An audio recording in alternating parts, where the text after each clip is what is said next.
Okay, so for this problem, you're asked to factor it completely. I want you to notice that the x minus y term is repeated here twice. So that's the term that we can actually factor out.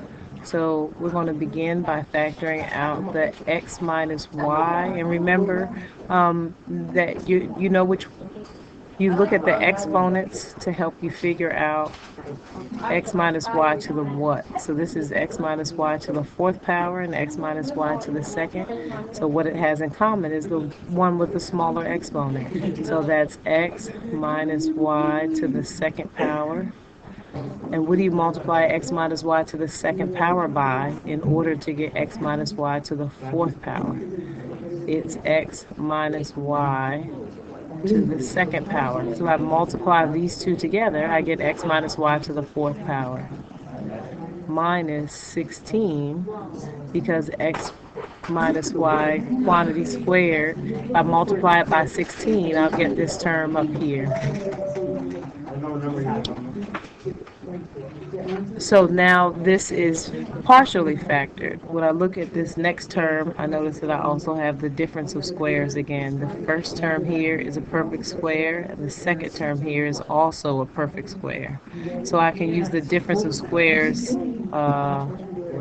to factor that. So the first term, I just drop it down, and the second term is x minus y, because I'm going to take the square root of that, minus 4, and then x minus y plus 4.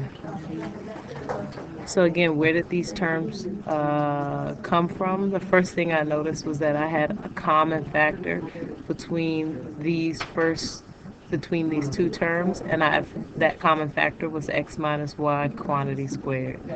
The second thing I noticed was that the result over here is itself the difference of perfect squares. The first term and the second term are perfect squares.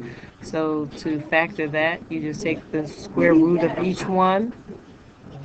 So that's x minus y for the square root of the first, and then the square root of 16 is 4, and it's the difference and the sum of each one of those terms.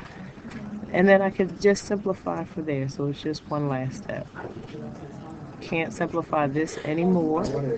This I end up with x minus y minus 4, and then x minus y plus 4.